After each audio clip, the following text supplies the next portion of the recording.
A safe and enjoyable crossing with ORC 2023. Bon voyage.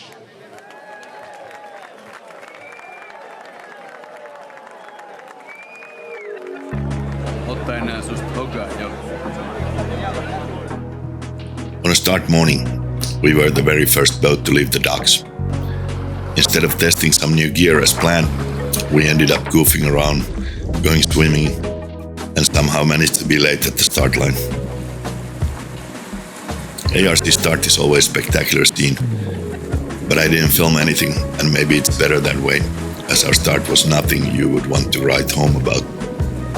Weather and routing-wise, everything was out of whack this year. Entire North Atlantic weather system seemed to have moved south, and there was a huge high-pressure system blocking all traditional routes. Against all principles and common sense, we decided to put 8-ball in the corner and descend south along the African coast. First couple of days was extremely frustrating for lack of wind and being dead last on the ARC tracker. After all, we were sailing in the wrong direction. Most frustrating it was for our youngest crew member, as he realized he now has 4 highly unqualified tutors that have nothing else to do but bug him about his schoolwork.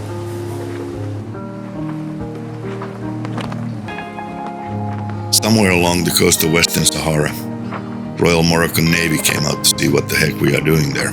I could hear them chuckling a bit in the other end of the radio when I told them that we are from Finland and on our way to the Caribbean. Thanks to Elon, this was my first crossing with unlimited access to internet.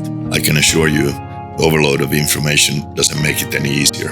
Even my Uncle Bob, who can barely find his way to a liquor store, would send me routing advice, thinking we are either lost or have lost our minds. For sure, Starlink has changed everything in offshore sailing. For me, the jury is still out. Is it for the better or worse? The slingshot of Saharan coast we had hoped for never really materialized. We were all the way in a Mauritanian cellphone range when we finally found our westbound ticket in form of northerly flow. Mood on board improved as we hoisted our biggest kite and reached west with the boat speed in high teens. Meanwhile, the rest of the fleet was still rounding the high and sailing dead downwind. Our standing in ARC tracker rose from DFL to top 10 within 30-some hours. Great mood on board took a temporary slump when we realized that all of our propane had leaked out from our Spanish gas bottle. Somehow Krisu managed to sweet talk and fondle our already empty French tank to give us a warm meal almost every day. But from here on, we mostly ate freeze-dried meals heated with the coffee maker.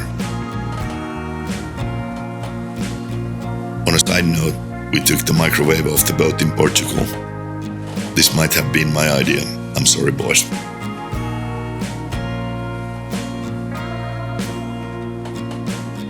Sailing-wise, this crossing was super easy. We hoisted our big kite while at the African coast, and it stayed up all the way. We only took it down once to check the halyard. We never reefed, nor did any other maneuvers than jibes. Wind stayed light and tricky the whole way across. At nights, we jibed under every dark cloud in hopes to find some speed and excitement from the squalls, but even the squalls didn't pack much of a punch this time.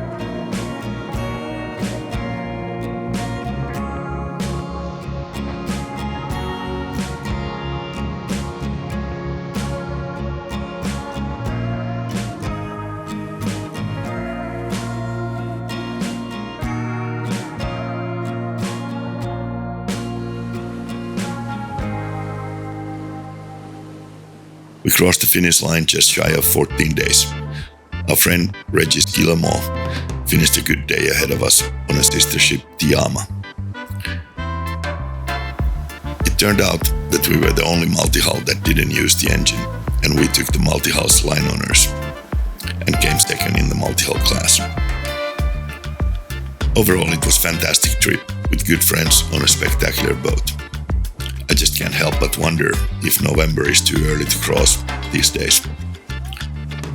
I have done ARC twice in the 90s, and if we would have had the same weather we had back then, this boat would have done it in less than 10 days, for sure.